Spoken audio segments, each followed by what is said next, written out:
When I was 6, I asked my mother where the dead things go. Geckos and houseflies. Mown blades of grass. We had watched an army of ants meticulously hollow out the body of a cicada, and I wanted to know where he'd gone. I had a lump in my throat. "Into the ants' tummies," she joked. But that wasn't what I meant. When I was 10, I asked my father where the dead things go. Cats and dogs, wilted flowers.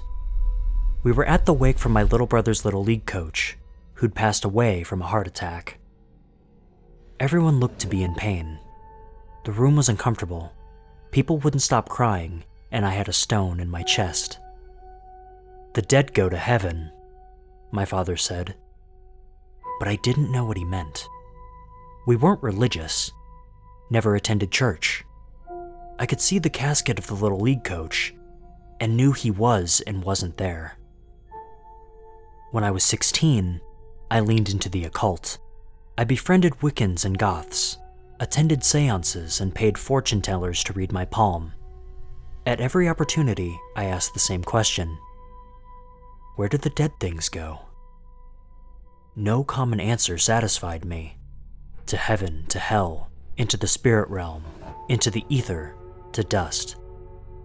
Now, I'm 37, 6 miscarriages deep, and I've asked my spouse where the dead things go. There's a crater inside of me. To us, he says. And I think I know what he means.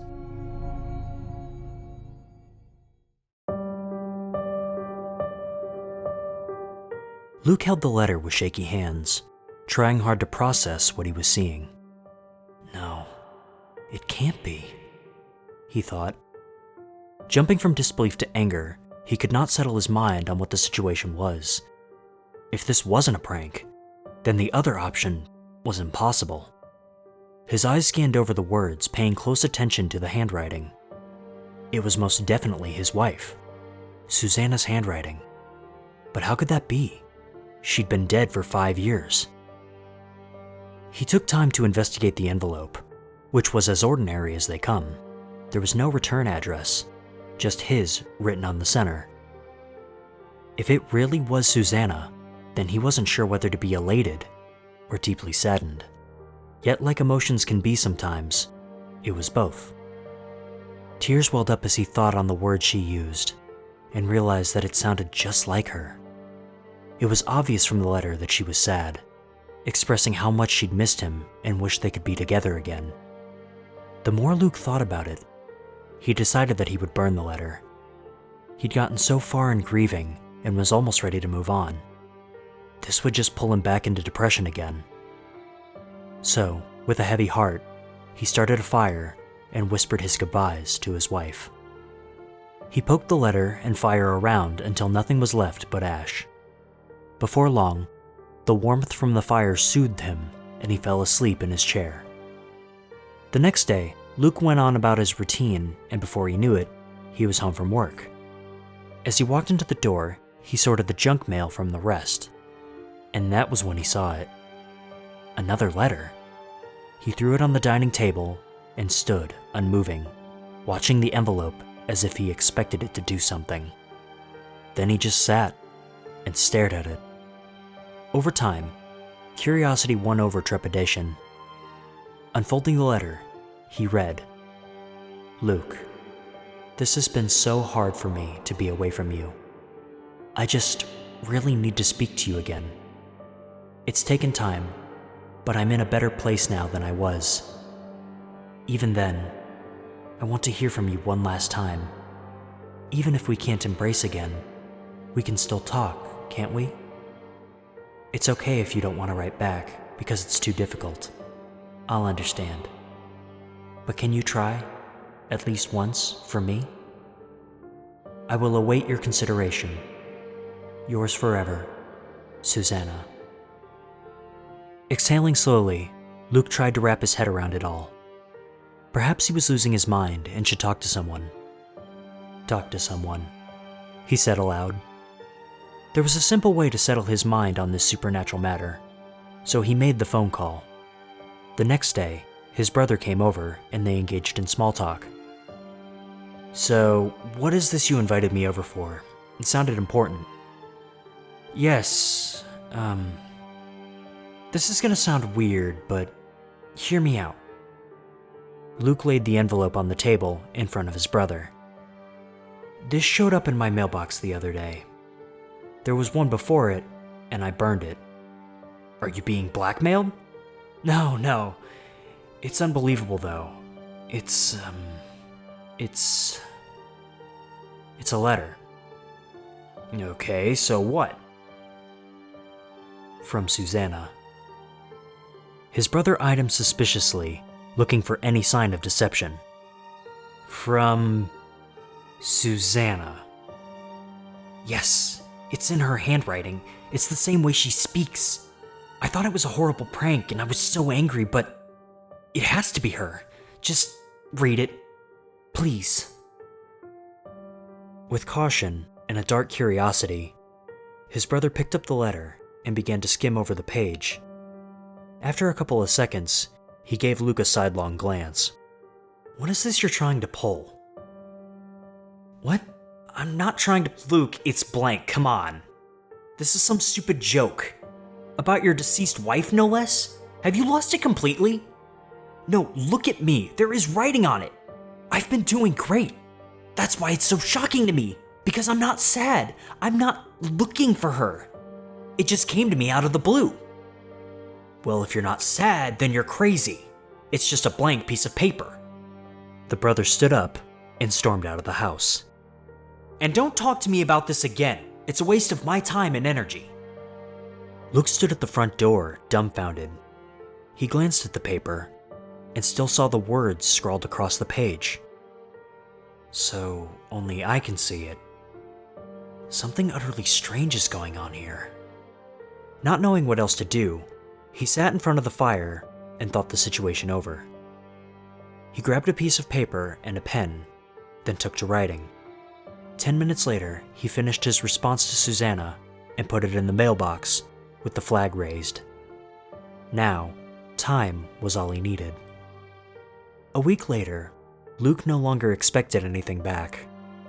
In vain hopes, he checked the mailbox every day, but nothing came. Perhaps his letter never reached Susanna, or that she had given up on him and stopped writing. Or perhaps he had made up everything in his head, and he was too crazy to know something was wrong with him. Then, the letter came. Ripping open the letter, he quickly purveyed the contents and shouted his victory.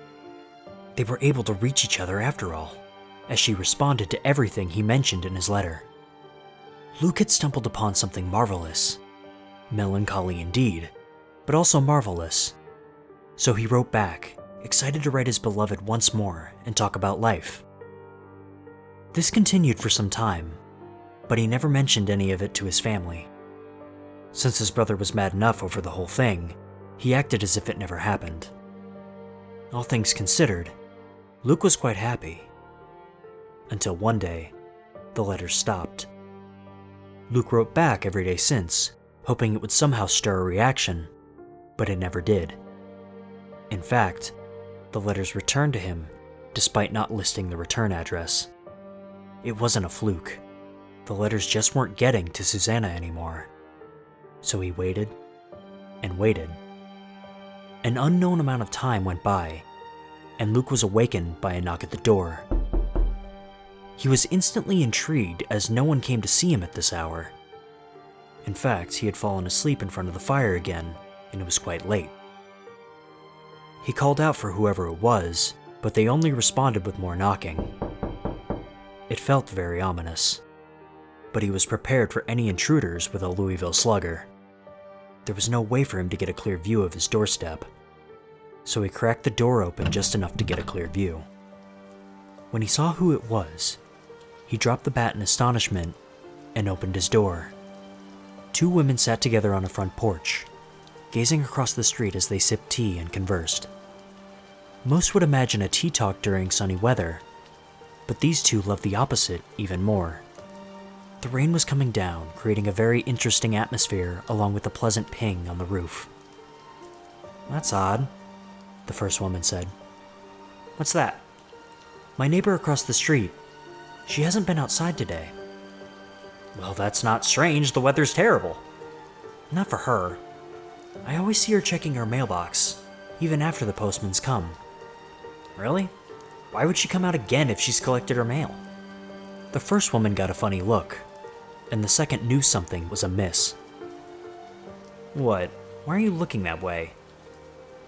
That woman, her name is Susanna. I want to tell you something about her, but do not repeat it. Oh, you don't need to. I really mean it. She's been a good friend of mine, and we both know you have a big mouth, so please don't mention this to anyone. I promise, especially if it would upset you that much. Okay. So Susanna told me that she's been going to therapy ever since her husband passed. To help her cope, the psychiatrist suggested that she write a letter to her husband, telling him anything that she wanted. But Susanna didn't stop there. She actually put the letter in her mailbox. Since then, she's been receiving letters back from her husband. I was immediately concerned. Her husband has been dead for 5 years. I'm afraid she's still struck with grief. Oh my God. The poor thing. You never stop grieving, they say.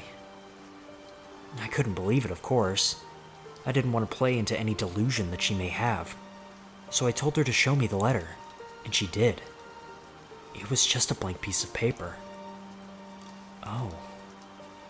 Do you think she's lost it? Maybe. I don't know.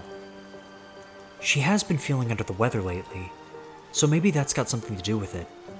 Her lungs haven't been the same since the fire. What fire? Don't you remember? Her husband died alongside his brother in a house fire. He fell asleep in his favorite chair by the fireplace, and an ember ignited the rug. She was the only one who survived. Oh, I remember now.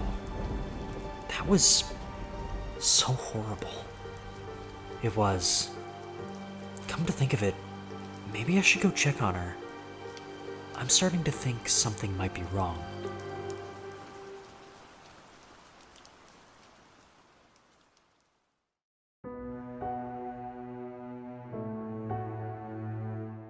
My mother and I were always pretty low income, meaning that birthday parties were few and far between for me. When I did get a birthday party, it was always very exciting and special. I'd invite all of my friends, which, in all honesty, would usually be about 3, and we would gather at my house, eat a box cake with the Pillsbury Funfetti on it, and watch a movie we rented from the Redbox at our local Lowe's. I was always pretty lonely as a kid. I obviously had Corbin, my dog Duke, and my mother to keep me company. But after that, I had almost nobody. My father died when I was very young, and that had ended up leaving a huge unfillable hole in my life. The few other friends that I had were always fleeting. They rarely stuck around for very long. I don't remember those birthday parties very well. I do, however, remember my 10th birthday. A few weeks prior to my 10th birthday, my dog Duke ran away. While it wasn't completely out of the ordinary for him to get out, he always came back. For whatever reason, he didn't come back this time. Duke was gone. When I wasn't crying and screaming, I was searching for my dog. I would walk through the woods for several hours trying to find him without success. My mother would try to comfort me, but nothing would work. I was an emotional wreck. My mother would help me search for him. We put posters all over the street posts, flyers in the mailbox, literally everything. Duke was nowhere to be found. I would search the woods and the streets from sunup to sundown. As painful as it was to think about, I felt I had to do it. I would come home with blisters on my feet and cuts on my arms and legs from trudging through the woods each and every day. Every day, I would come home and cry hysterically. I stopped eating for the most part. I stopped hanging out with Corbin for a few weeks. My whole focus was on finding and bringing my dog home. I would not stop until Duke was with me again. In an effort to help raise my spirits, my mother threw me a birthday party. I did not want to have it at all.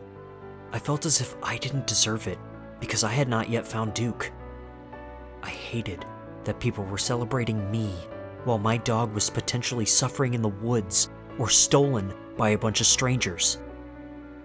Regardless, my mother forced me to attend my own birthday party.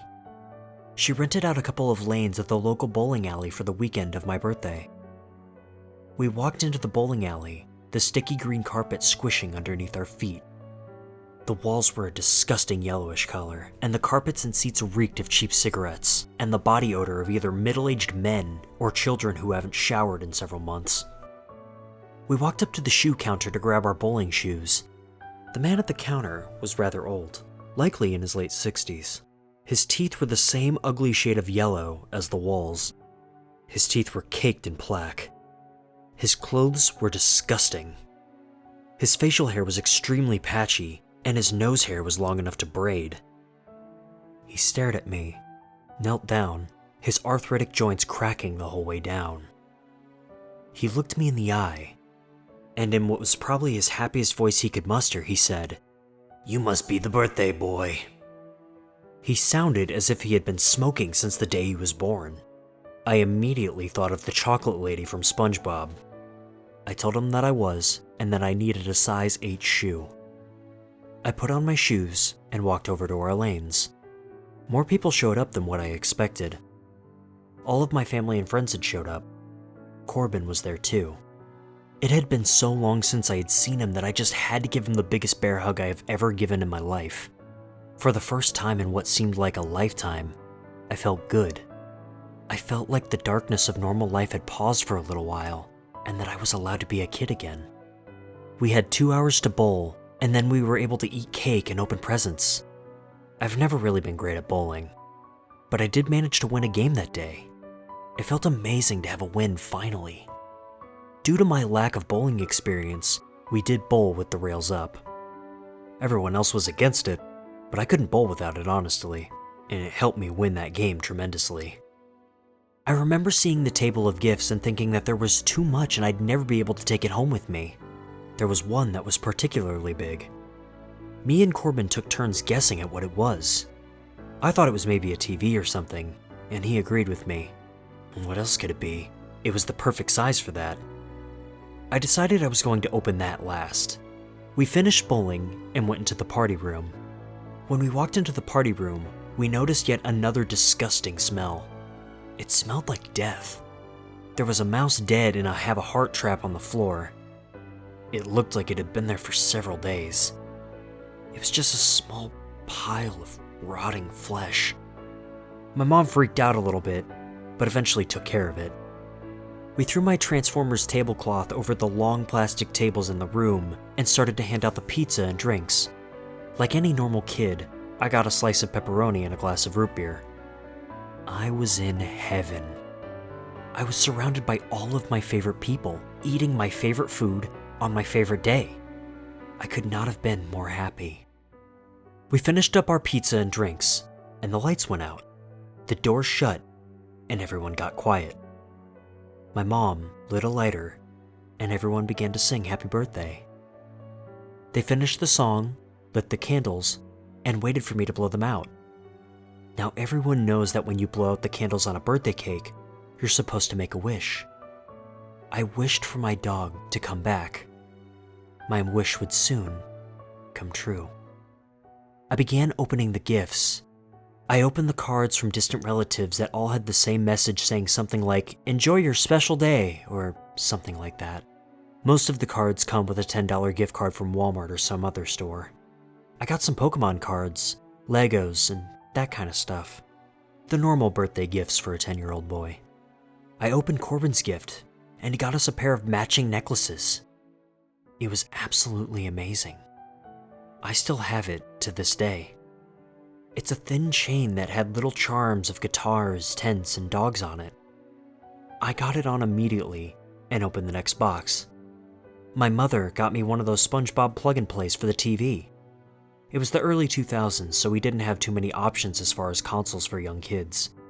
I would play on that plug-and-play until the joystick broke off several years later. We finally got to the last box. It was heavy. Very heavy. It was wrapped very neatly in a wrapping paper with pictures of a little boy and his dog on it. It had no tag and no one knew who got it for me. I began to peel off the wrapping paper. I was never very destructive with my wrapping paper. I had always been taught to be careful with it so that we may be able to reuse it.